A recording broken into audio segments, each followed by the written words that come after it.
адамсың, сен іздеп шынға шықтым.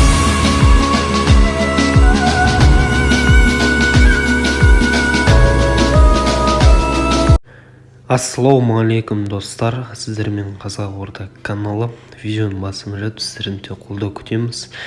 Каналға тіркеліп лайк басуды ұмытпаңыздар достар. Барынша қолдау көрсетіңіздер, қорықпаңыздар, достарыңызға жіберіңіздер достар. Және де сіздерге осы жерде өте өзім жасаған дизайн, кімдердің ойынын қатты бағалайсыздар, сіздерге кім ұнайды, соны төменге жазып кетіңіздер достар.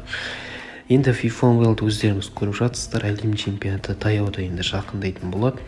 Кішкене қалды. Соған байланысты FIFA-ның бізге жасаған осындай безендіру эффектлері өте керемет. Жақсы, осындай әлем чемпионатын қойыпты, осындай кубок өте керемет. Енді сыртынан көріп не істеп жатқан шығарсыздар, енді бұл өтірік па, Қазақстан қайда деп. Ешқандай өтірік емес. Алдыңғы видеоларында көбінде де қазақстандық футболшыларды не үшін салып жүрмін, сіздерді алдап шақыру үшін емес, ол жерде e-спорт көрсін деген, FIFA көрсін. Біздің Қазақстанда да бар осында FIFA ойнап ойнайтын жандар. Бізде бір көрмей жатады, енді оның өзі білмеймін не үшін екен. Қате болсын, енді 3-4 командамыз бар ғой, енді топ командалар, Астанасы бар, Ақтөбесі бар. Лигамызды кіргізбей қойсын, қарапайым сол клубты кірсін дегенім ғой, топ клубтар. Олар ойнамады емес, Лига чемпионда ойнады, Лига Европада ойнады, мысалы Астана, Лига конференцияда Қайрат ойнады деген сияқты. Көптеген сылтаулар бар, енді олардың бәрін ойнатып жіберсе, әйтеуір келіп фотосын түсіріп кетсе де ойыншыларымыз қызық болатын еді. Енді бір жаңалық сіздерге, өздеріңіз білесіздер, бізде азақ бір 3 футболшымыз бар еді. Оның өзі Зайнудинов, Меркель қалды, енді сол Жуков бар еді. Жуковты да алып тастады, өкінішке орай тек Меркельді алып қалған екен. Осындай достар, енді барынша жазып кетіңіздер. E-спортты белгілеп қойдым. Ол жерге жазасыздар ма, оқысын, енді қайте болсын. Көптеген ойыншылар тіркеп жатыр, біздікінде тіркесін деген ойым ғой, енді ешқандай жаман нием жоқ. Комментарияға да жазып кетіңіздер, өздерінің e-спорты сынады. Енді біз настроемізді құртпайық, бірақ әттең деген нәрсе бар. Қазақстан ойнағанда осы әлем чемпионатында болар еді деген ойым ғой. Енді e-спорт мына жерге жаңа турнир ұйымдастырды. Кімді аламыз деген сұрақ маған да жазып жатыр. Кімді алдыңыз, кімді не істейсіздер деген сияқты. Енді бұл қарапайым турнир, ештеңе ойластырмаған, өздеріңіз көресіздер, бір жылға қашан бітетін ол беймәлім. Сондықтан да бұл жерде бұл тұра беретін турнир. Тек қызық, бір кішкене интересный қылып шығарғандары. Мына жерде өте керемет клубтар бар. Катардың өзі кәдімгі арабтардың командасы. Мына жерде Нидерланды бар. Мен енді өз басым Нидерланды клубтарын бір қарап жіберейік. Кімдер жақсы, кімдерді алуға тұрарлық. Өздеріңіз кімді алдыңыздар, төменге жазыңыздар достар. Мына жерде Депай, енді Де Йонг бар екен. Ван Дейк мастер 90 рейтинг, өте жақсы. Сенегал, кеше Сенегал үшін өте қиын жағдай болып жатыр деп естіп жатырмын. Маненің жарақат алуы осы командаға бір әсерін тиетін сияқты, өкінішке орай. Енді одан басқа Кулибали де бар екен, менде, бірақ өкінішке орай осы команданы алмайтын боламыз. Ағылшындарды көрейік. Ағылшындар мына жерде Харри Кейн, Стерлинг, Фоден, сол ойыншылар, Филлипс, Магуайр жүр екен. Жақсы, бұны да алмаймыз. Англияда жақсы, бірақ мына жерде Юнайтед, америкалық Дэвис емес, Дэвис канадалық қой, тест бар екен. Маккини де жақсы. Турнир, Индия, Иран, Уэльс бар. Әттең Уэльстің орнына шығатын едік. Украина мен Франция болды, қарсыласымыз достар, білетін шығарсыздар. Украина Уэльстан ұтылған еді. Мына жерде Аргентина бар.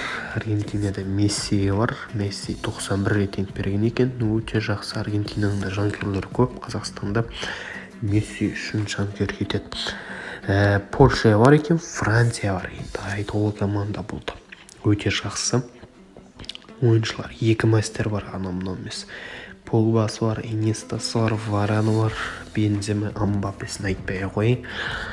Енді өз басым Германияға жанкүйер кетемін осы әлем чемпионатында, бірақ мына состав өте қиын. тем более шабуылшы жоқ. Томас Мюллер ойнауы мүмкін. Боуман, Нойер, Зуле сияқты футболшылар алу қиындау. Бельгиясы бар екен, Испания. Ой, Испаниясын бая қойын. Бұл жақта тек түк мастер жоқ, қалған бәрі ететін ойыншылар екен. Әттең Дехея кірмей қалыпты, өкінішке орай. Бельгияде Де Брuyне мастері болу керек. Де Брuyне 91 беріпті, Куртуа 90, міне жақта өте жақсы Куртуада. Қалған енді біз мына жақта Португалияны көргім келіп отыр еді. Криштиану Роналдо, Бернардо Силва, Бруно Фернандеш деген ойыншылар алып шығатын шығар. Осы Леода өте керемет жарқылдайтын ойыншылар бар. Енді біз Бразилияны аламын. Бразилияда өте керемет ойыншылар бар. Заменасы слишком көп, өте жақсы. Неймар мен Клинс Кроссный ойыншылар бар. Жылдамдықты аямайтын. Винисиусын айтпай-ақ қояйын. Рафиня, Антонио, Коутиньо деген сияқты ойыншылар бар. Енді осы Бразилияны таңдаймыз. Группаны Швейцария, Сербия, Камерун сияқты команданы ойнайткенбіз. Өзгертек кішкене. Германия, Германиямен ойнайткен. Иран, Камерун, Германия қоймай-ақ қояйын. Бұл күтчері Иран, қайта Швейцария келді. Бразилия, Хорватия, Корея.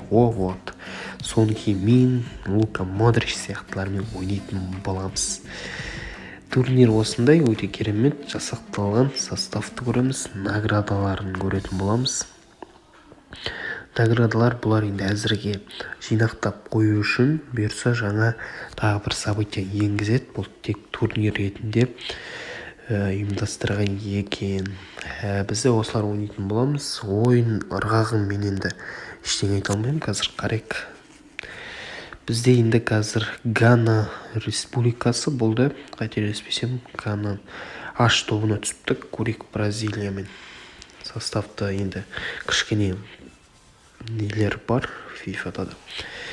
Әдемі бәрі обложка өте жақсы ұйымдастырған. Пагашуын енді кеше көріп мен таңғалып жатыр. Өте керемет. Осындай алдыңғы жылғы әлем чемпионатына қарағанда осы жылғы FIFA өте жақсы өзін қызықтырып жатыр. Молодец деп айтуға болады спортқа. Осындай керемет жасап жатқандай. Керемет қылық мынау деген.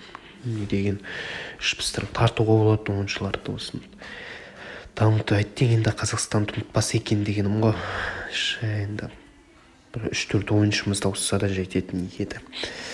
Мынау стадионның өзін айтыңыздар. Өте керемет. Томас, Рафиня, Винисиус, Габриэл, Жесустарды. Стадион өте керемет мына жерде. Жесусым бар, Винисиусым бар.